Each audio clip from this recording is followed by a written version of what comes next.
Okay, so today we're going to start chapter 3. This section is split into two different parts. So we're going to be solving for the x and y intercepts and then sketching some graphs, and then we're also going to be finding midpoint. So there's going to be two different parts to this lesson. Okay, so this is what the directions are going to look like on your homework.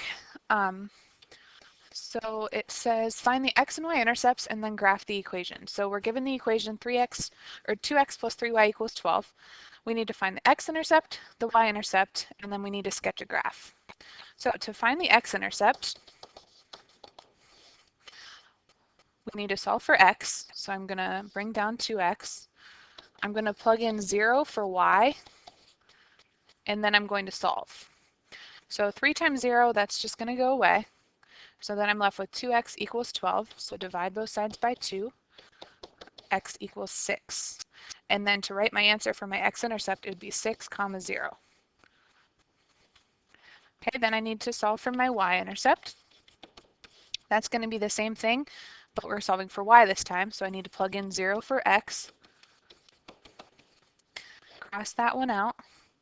Divide both sides by 3. Y equals 4.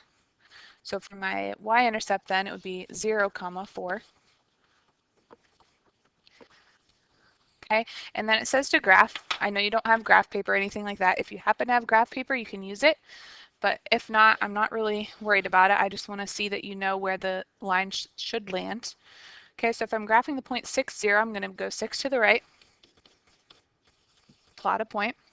And if I'm graphing the point 0, 4, I'm going to go up 4, plot a point. And then use like your ID, your license, some sort of a straight edge, so you can try to make your line as straight as possible.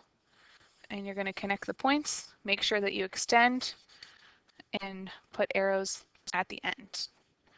So this is part of your answer. This is part of your answer, and then the graph is part of your answer. So you have to find the x-intercept, the y-intercept, and graph it for all of the examples on the notes, and then your homework as well. Okay, next example. Same directions, find the x and y intercepts and graph the equation. So I've got 2/3 x minus 3y equals 7. So I'm going to start and I'm going to solve for the x-intercept first. So 2/3 x minus 3 times 0 equals 7. Okay, well the 3 times 0 is going to go away. Now I'm left with 2/3 x equals 7. So you can do two different things. You can either divide by 2/3 or you can multiply by the reciprocal. That's what I'm going to do because it's easier for me to do that in my head. So those cross out. I'm left with x equals 7 times 3 is 21, and that's 21 over 2. Okay, and then to write my x-intercept is 21 over 2, 0. Now I need to find my y-intercept. So I'm going to plug in 0 for x. The 2/3 times 0 goes away. Divide both sides by -3. So y equals -7 over 3. And then my intercept would be 0, -7 over 3. And now I need to sketch my graph. Okay, this one's a little bit harder just because they're in fraction form. So if you want to on your calculator, you can do 21 divided by 2 and see that that's 10.5. So I would go 1, 2, 3, 4, 5, 6, 7, 8, 9, 10, and a little bit over. So that would be 10.5. I'll just make 11 so you can see that it's between.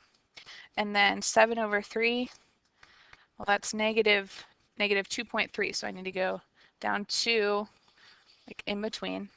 Again, I know these graphs aren't super accurate, but I want to make sure that you're putting the points in around about the right spot. And then you need to connect them. That is not a straight line, but I don't have a straight edge. And then your points are connected. So this is part of your answer, this is part of your answer, and then the graph. Okay, next one.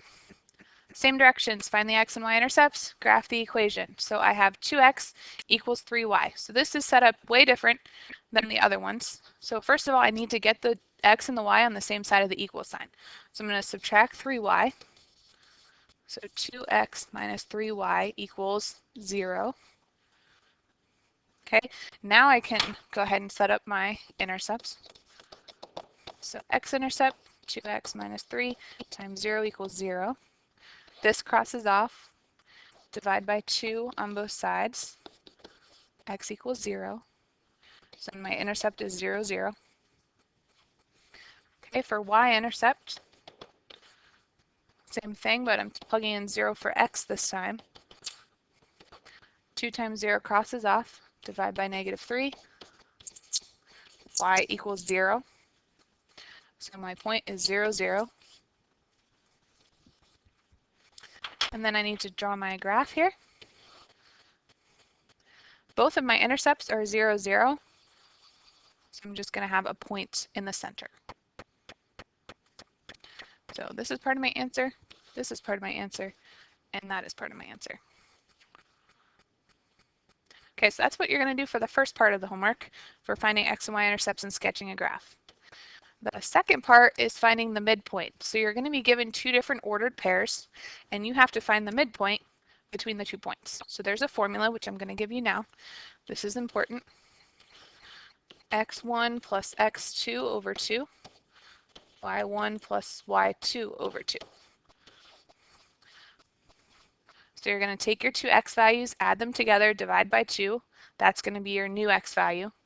And then you're going to take your two y values, add them together, divide by 2, and that'll be your new y value. So our answers need to be written as ordered pairs. So let's make note of that. Answers written as ordered pairs.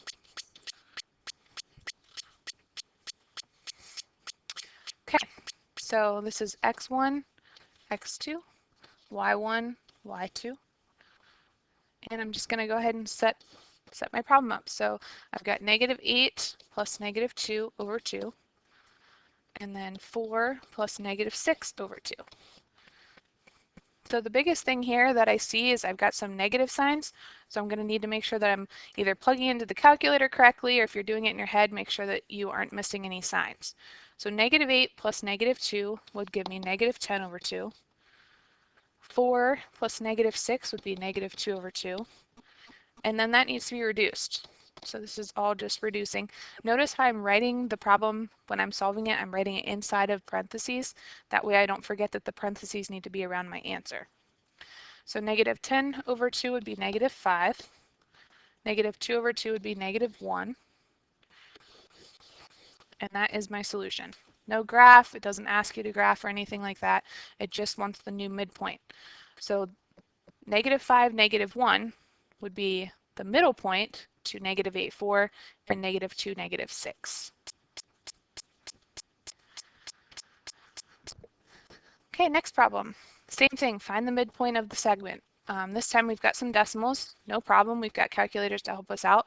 But I'm going to start and I'm going to label my parts. So I've got x1, y1, x2, y2. I'm going to go ahead and set up my problem here. So I've got 2.5 plus 1.7 over 2, comma, 3.1 plus negative 1.3 over 2.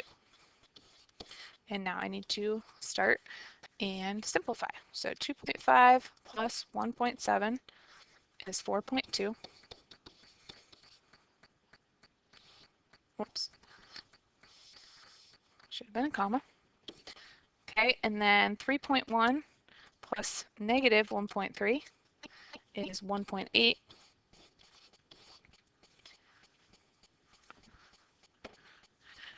And then since our problem is given to us in decimals, we can go ahead and keep them as decimals. So in your calculator, you can do 4.2 divided by 2, which is 2.1.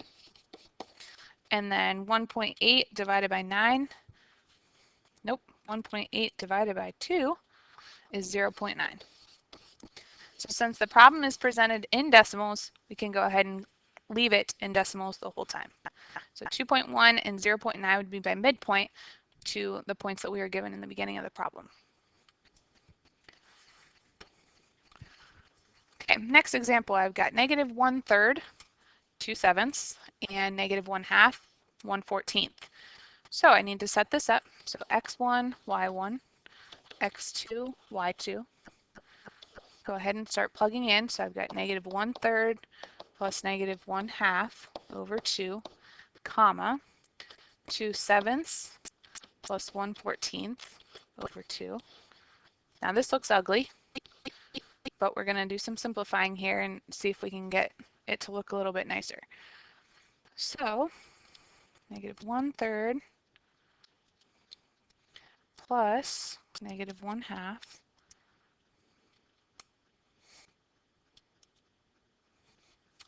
So what I would do would be I would get common denominators here. So 3 and 2, those can both be changed to 6's.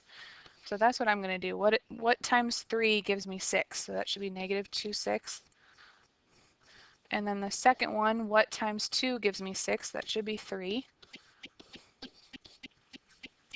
And then same with the second one. I already have 14 as the denominator, so what can I multiply the first fraction by to get 14? So that would be 4/14 plus 1/14.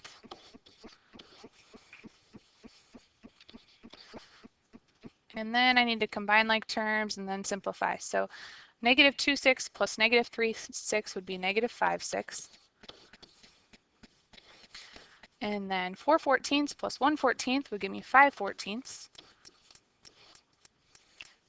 And then I need to simplify a little bit further because I don't want a fraction within a fraction. So I can take this denominator and multiply it by that bottom number. So it would be -5 up top, and then 6 times 2 is 12. And then 5 up top, and 14 times 2 is 28. So my answer for this one would be -5/12, comma 5/28. This is definitely as complicated as it gets because we have fractions and things like that, but that's why we are thankful we get to use calculators. Your homework and the rest of your assignments can be found on Google Classroom.